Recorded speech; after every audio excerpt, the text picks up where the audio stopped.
Bonjour chers étudiants, maintenant on va passer à l'exercice numéro 8 de la première série.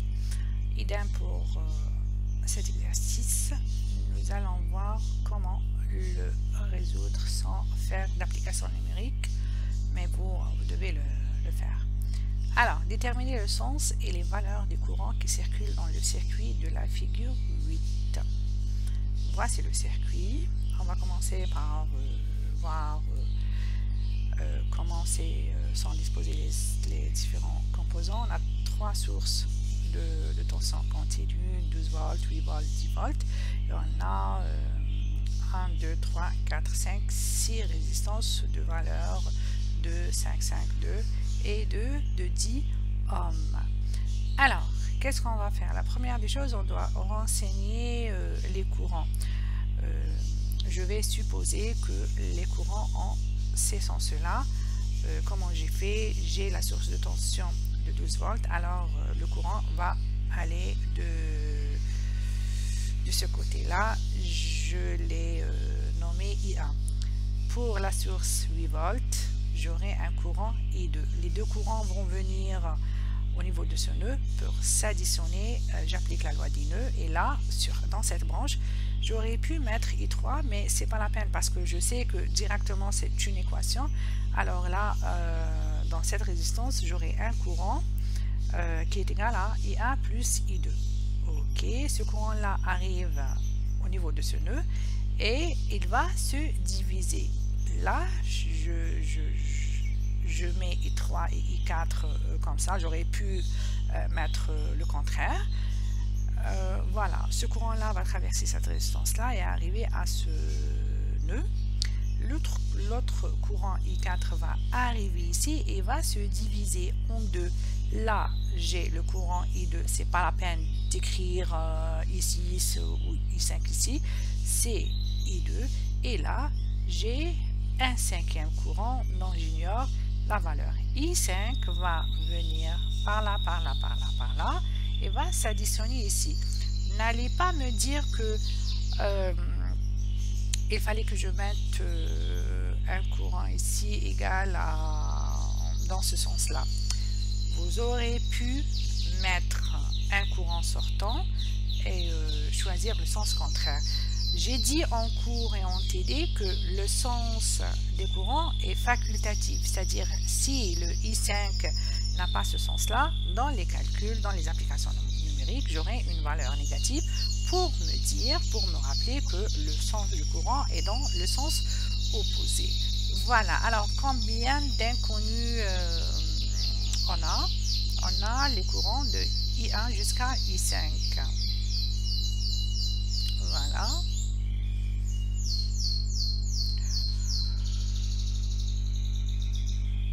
Ok. Très bien. Alors, qu'est-ce qu'on peut dire? Je vais renseigner les tensions. Voilà. Pour les restances, le sens des tensions, c'est le contraire des courants. Qu'est-ce que je peux faire maintenant? Pour I5 là, je peux le remplacer par I4 moins I2. Pourquoi? Parce que j'ai I4 est égal à I2 plus I5. Alors I5 est égal à I4 moins I2. Et là, j'ai éliminé une inconnue. Très bien. Là aussi, I3 est égal à quoi? Rappelez-vous, j'ai I5 qui va venir là. I5 plus I3 est égal à I1. Alors, I3 égale à quoi? I1 moins I5. Alors, c'est I1, pardon, I3 égale à I1 est égal à I3 plus I5 qui est égal à I4 plus moins I2. Alors, I3 égale à quoi? I3 est égal à I1 moins I5. Alors, c'est I1 moins I4 plus I2. Et là, du coup, je n'ai que trois inconnus. Voilà, je remplace ça par ça. J'ai en réalité I1, I2, I4. Ok. Là, I1, I2. Et là, I4 et I2. En réalité, j'aurai au final que trois inconnus qui sont I1, I2 et I4. Très bien. Alors, j'ai trois inconnus. j'ai besoin de 3 équations, un système de 3 équations pour résoudre, pour avoir la valeur de ces 3 courants. Et pour avoir 3 équations, j'ai besoin de 3 mailles. Alors, combien de mailles j'ai? J'ai 1, 2, 3, 4, 5, 6 et 7. Et vous avez le choix. Moi, je choisis les plus simples. Alors, on va commencer. Cette maille-là, voici le sens et voici son équation.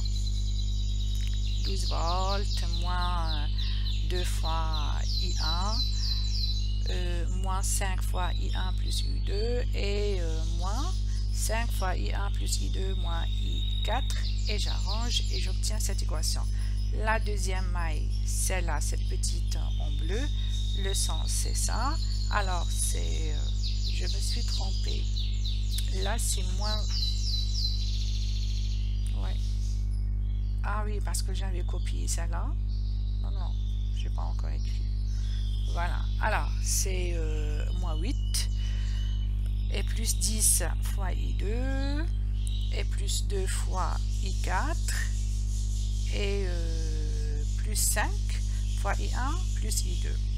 J'arrange, je simplifie et pour la troisième maille, même chose, c'est moins 10 I4 moins I2, moins 2 fois I4 et plus 5 fois I1 plus I2 moins I4. Et j'ai la troisième équation. Voilà mes équations simplifiées. Là, j'ai un système à 3 équations. Je peux le résoudre facilement. Qu'est-ce que je peux faire en premier? Par exemple, là, j'ai plus 5I1 plus 15I2 et là, j'ai plus 5I1 plus 15I2, je peux faire cette équation moins cette équation. J'élimine I1 et I2, j'aurai I4. J'aurai une équation à une seule inconnue qui est I4. Je peux avoir la valeur de I4 directement. Très bien. Puis je remplace dans 2 équations et j'aurai la valeur de... j'aurai 2 équations avec 2 inconnues que je pourrais également résoudre et avoir la valeur de I1 et I2. Faites les calculs et remplacez et revérifiez l'exactitude et l'applicabilité des lois des mailles. Voilà, on passe à la deuxième série. Bon courage pour les applications numériques. Bye bye.